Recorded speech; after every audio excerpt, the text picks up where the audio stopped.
来了，各位！方舟飞升的畸变虫子版终于是来了。想必各位小伙伴对这次的虫子版内容已经略知一二，但是呢，你们晓得的内容只是其中的一小部分。这次的畸变新增的内容啊，以及更改内容非常之多，共有近50种左右。那么接下来呢，就来看看方舟飞升的畸变地图与旧版都有哪些不一样吧。首先是生物相关的，新增了生物灵翼龙，新增了鲍勃扩展包的专属生物小跳蛛，新增了畸变的变种法索拉鳄、巨盗龙、小盗龙。古巨基，现在有炎龙的地方啊，就有古巨基存在了。新增了中心岛的赤焰猫，我也不清楚为啥会把赤焰猫放在畸变，是想多卖点钱对吧？现在的巨蟹怪和毒蜥都可以进行繁殖了，寄生死神的等级会随着人物的等级浮动，相比以前更容易让寄生的等级达到满级。所有的生物都新增了基因特征系统，你可以理解为帕鲁的那个词条，不过这个基因呢，只能通过鲍勃扩展包的工具来查看和变更，具体呢后面再讲。接下来就是其余的改动，悬崖平台新增了石头材质类，可以自动对齐。所有材质的悬崖平台呢都有3种大小可以选择了。现在的泰克睡眠舱可以进行直立摆放了，和焦土的棺材本一样。充电桩呢现在拥有了传送器一样的功能，可以上传物品、上传角色等等。气体收集器外观产生了变化。现在还可以设置隐藏他人的皮肤，只留自身的皮肤。炎龙骨变更为紫色的金石地貌，新增了畸变地貌的吉利服套装皮肤。现在在南区还有少部分的地区是可以采集到红色宝石的了。好了，那么接下来就是关于鲍勃扩展包的新增内容了。之前的焦土扩展包是西部风，这次的畸变的扩展包主打的是蒸汽朋克风。首先是人物外观的皮肤。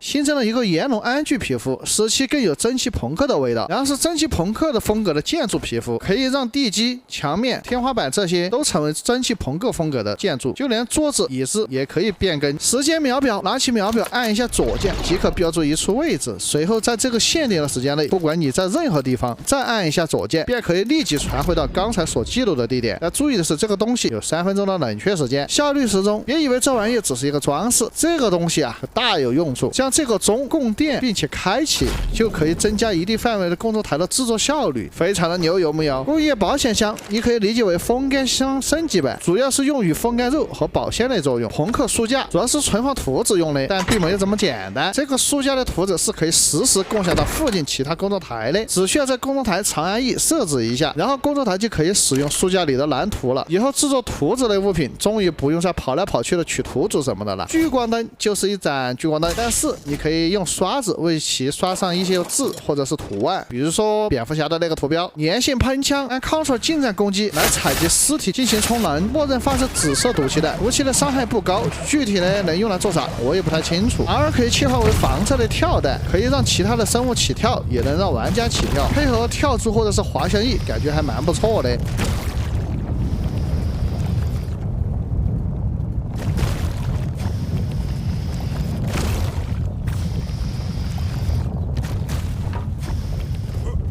蒸汽朋克的灯就是一个朋克风格的灯，有4种款式而已。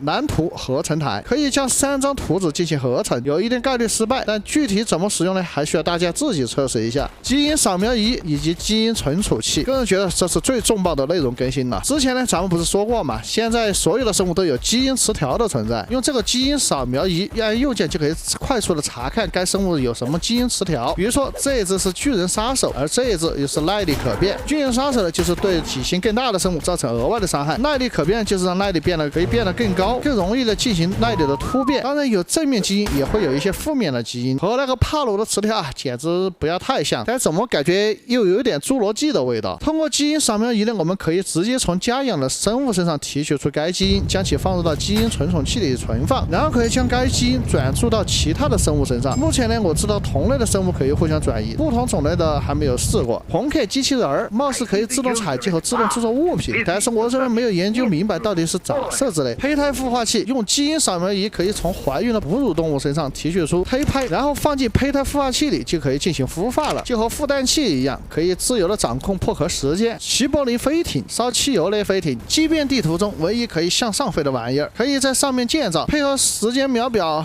来投炎龙弹的话，我觉得应该会有奇效。唯一的缺点就是速度贼慢的，蒸汽熔炉比工业熔炉的效率更高，缺点呢需要能量元素才能驱动。联动存储箱也可以理解为 MC 里的末影箱，就是2个箱子里的物品是共享的。特斯拉线圈，一种电系防御塔，用水晶作为弹药，3种模式：电击、控制和不稳定的伤害。最后就是新增了2个新的表情动作。好了，这就是飞升机变目前新增的已知的全部的内容了。如果有遗漏的话，大伙可以在评论区留言。那我们这期呢视频就先到这里，我们下期再见，拜了个拜。